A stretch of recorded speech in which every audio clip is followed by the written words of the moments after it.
Hello everyone, welcome to my channel Farooq Haidar, and in this video I will talk about Muskrat Falls Inquiry Report Volume 1 in this Sunday edition, and hopefully you will enjoy the discussion. And again, this is a kind of a one-way communication in this video, but I hope and I really appreciate if you provide your comments in the comment section below so that I can also get your perspective. So why I chose this specific topic, and if you are not familiar with the project, I will provide you the link to the report. This is publicly available information. I was never involved in any shape or form in that project. However, I chose to take you through the report because I found lots of good piece of lessons that I can apply in my day-to-day job. And I think that many, if you don't know about this specific report and if you don't know about this specific project, that you can also take and apply them in your day-to-day professional life. So let's get started. Let me give you a quick glimpse of the project. It was a publicly funded project in the Newfoundland and Labrador province in Canada to build a hydroelectric package system in that province.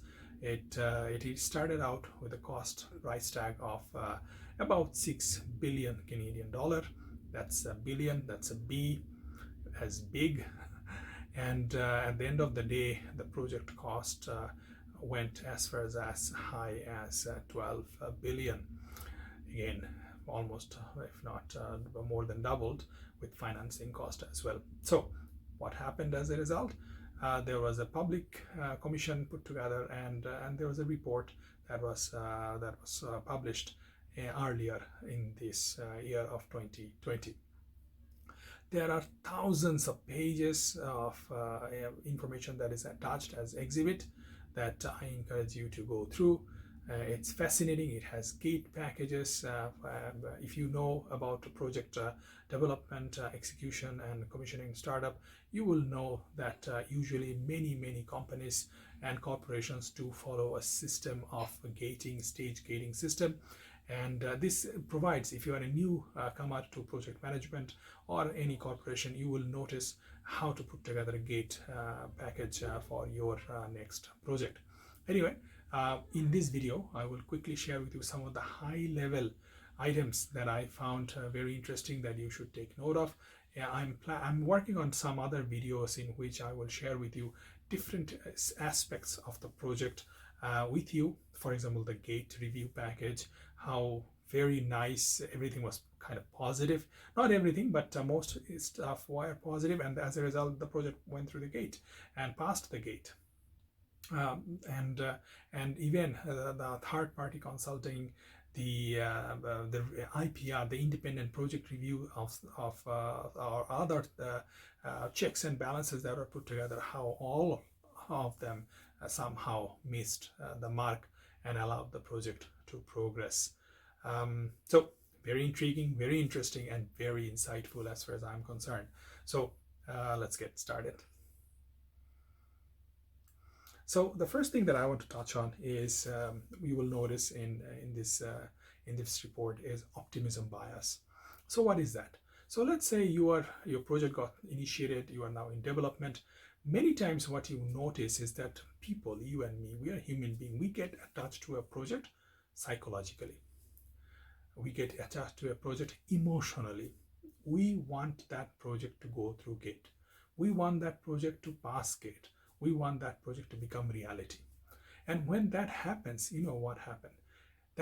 When that happens, unfortunately, we as human beings becomes more with our emotion as our baggage, not necessarily apply the logic and rationality to understand the merit of a project, and we overstate the benefits and understate some of the risk associated with the project.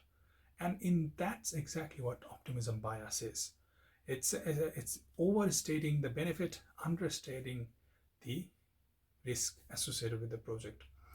It can happen to any organization. Unfortunate reality is that, and that's exactly what this project shows. The reality is that because it was a publicly funded project, it ended up through a commission, and we know the report and we can read the report. I'm pretty sure, as far as we are concerned, I'm concerned, there's more to it than what comes out on pieces of paper. I'm not, and that's always the case. There's always more to the story, you know. So one thing that I am taking away is that optimism bias. When you are planning a project, you are developing a project, especially on the front end, be mindful of those optimism bias. And one way of getting rid of optimism bias from development phase is allowing the people who will actually execute to develop the project. That's one way. The other way that I think can remove or reduce some optimism bias, I cannot say it will obviously remove, mitigate, but reduce some optimism bias, is how development folks gets measured in terms of performance. You know, what gets measured gets managed. So if your performance is measured because how many projects you pushed through the gate in specific time frame, then that's your performance. So the development, if development people's performance is measured that did you push through that project through the gate, you are good. Then that's the wrong measurement to begin with. I think unfortunate reality is that for these big projects, you develop for a few years and then you execute for many years, or at least for a few years. So it's by the time the project gets to this point, you cannot go back to development and say, hey man, what did you develop? Why it looks nice like this right now? The unfortunate reality is that this project, we have that reality check because it was a publicly funded project. So remember, for next project, make sure you check your optimism bias before you get to development. Okay. The next thing that I want to touch on is contractor pre-qualification. You will notice that one of the biggest component of this project was awarding a contract for to an Italian company who had no cold weather experience. It shows the importance of pre-qualification for contractors and making sure that the contractor has the right level of experience to do the job. And as a result, the contract started out with 752 million, if I remember correctly, and ends up with almost $2 billion price tag. And by the time the contractor was demobbed, it didn't even finish the overall job. It completed 90%, and there's another party that needed to come in order to finish off some of the work that was left behind. Very, very poor performance. I will go into the detail of this contractor and contracting strategy and with another video, but very intriguing, very insightful.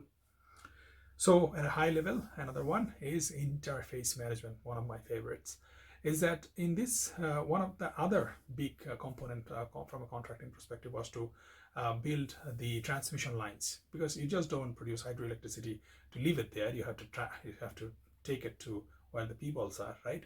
So guess what? You need transmission lines. So they've got a good contractor based on the report.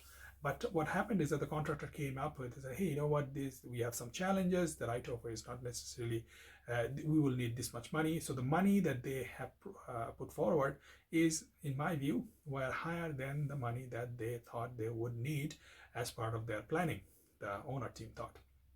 So they decided, very interestingly, to bring in another contractor under them, but who will be supervised or overseen by, yes, you guessed it, very interestingly, right, by the right-of-way contractor. So guess what? You previously had one interface between the owner and the right-of-way transmission line contractor. Now you bring in a second party or a third party to the mix, and you created a three-way conversation. And so why the owner team did that? The owner team wanted to reduce cost. That's very clear.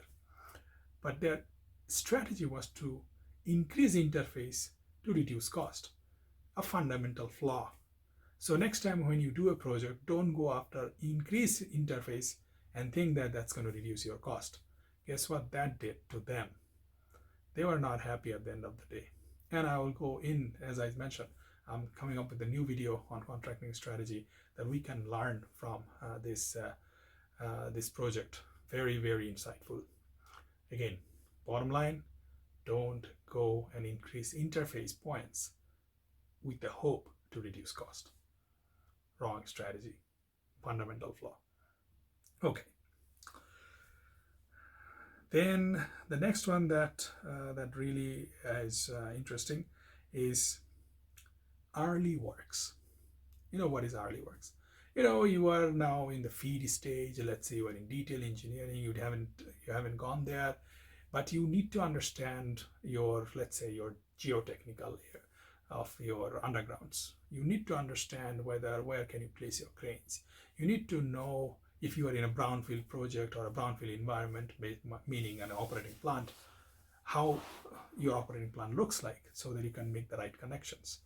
So you need to understand your reality before you get into the field. What happened with this project is that even though it's a multi-billion-dollar project, they did only desktop study. They have not done an extensive early works program, or before they put together their cost estimate and schedule. And guess what? When the right-of-way contractor, remember that transmission line contractor that I was talking about?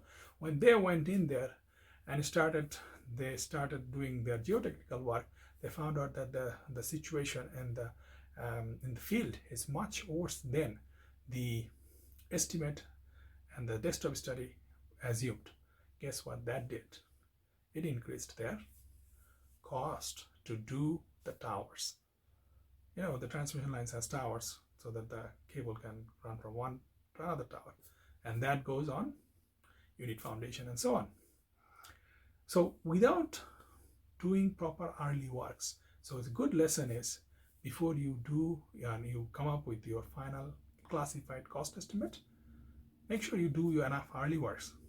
And if you do not, and there's a reason for it, make sure that risk is very clear, that hey, this is the sensitivity. I have not done this. The worst case is this, and we may end up spending more money. And here's the other catch, the other thing, the other lesson that I really, really enjoyed. If you read the report, I'm sure you find it super interesting. When we call something P50, you will hear this a lot. And if you are in the project management world or construction management world, you always hear this P50 schedule. Oh, P50 schedule, we have equal chance of going under or over. The problem with P50 in our world is that when we develop project, we want to make sure that the project budget is as small as possible. So we actually include tons of bias in the project development. As a result, the cost estimate, the schedule, everything looks super good, or at least as good as possible, let's say. That means P50 is actually not P50 because of your human nature and my human nature, because of the biases that we include, it is more or less, let's say, between P25 and P40. If you read the report, those things comes out. That's exactly what that was. And as a result, when we say it's P50, it's not P50. So in some of the consultants that were hired or discussed or brought in as expert witness, they actually proposed or they actually recommend going somewhere around P75, because that will take you to actually P50. So very interesting thought, huh? Okay, so the last one before I close out tonight is about the emails, the text that you send to people with your devices. Today and in this day and age, we are so much connected, right? You have a phone, you have your phone is like a computer, if anything. So we text people, we phone people, we email people. Remember and think what you write. If you read through this report and if you go through the exhibits, the amazing thing that I found, even more amazing, is how many emails, text messages, even emails from personal account got revealed in this public forum. So you or me or some other people, if you are hearing this and you may not be working for a public utility company, that's okay. But guess what? You can be in a lawsuit. Like, it's not unheard of that people can be in a lawsuit or in a legal battle or in a claim situation. And in those situations, your email, your text, even if sent from your personal account, be mindful and be careful. Don't use your personal account to do business related stuff. But there is clear example. People use their personal account to say, hey, don't do this or blah, blah, blah. And all those things came out as part of the inquiry. And you may think, hey, this guy is laughing as he's talking about this. I'm laughing because there's so much to learn from this. This is a gold mine. And as I said before, there will be more videos coming up on specific items for this inquiry. And obviously, in this channel, I will share my perspective. I welcome you to share your perspective, because based on our own personal experience in life and in profession, we see things in certain ways. And if you take a different perspective, you may be seeing things in a different way. And I welcome that, because if you take your perspective, I take my perspective. By sharing with each other, we will be better in what we do. We'll see each other in the next video. Have a good one.